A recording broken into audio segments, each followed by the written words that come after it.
તો ભાઈ આજે તો મારા કાકાએ નવી રિક્ષા લઈ લીધી. તો ભાઈ આજે તો મેહોણામાં મેળ આવી ગયો રિક્ષા લેવાનો. તો આપણે જતા રહ્યા રિક્ષા લેવા. પછી અમે બધા બેસી ગયા રિક્ષામાં, પહોંચી ગયા રાધનપુર ચોકડી. અને આ છે અમારા મેહોણાનું બાકાચીકી વાળું ટ્રાફિક. તો અહીંથી તો પણ નીકળી ગયા, પણ આ ભાઈ શી ખબર શું કરતો હતો.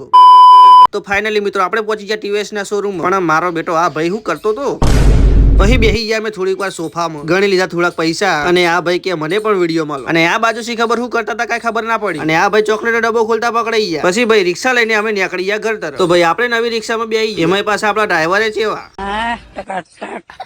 પછી ભાઈ બીજા દાડે રિક્ષાને વધાઈ લીધી અને થોડા ઘણા ચોલ્લા પણ કરી લીધા. અને હા મિત્રો, તમને એક બીજી રિક્ષા બતાવવાની બાકી રહી જાય. આ રિક્ષા પણ 2 દાડા મોર લાયેલી છે, પણ હજુ મેં એનો વિડીયો કોઈને બતાવ્યો નથી, એટલે જોઈ લો. અને બહાર જતા જોવા મળી મને ભેંસો.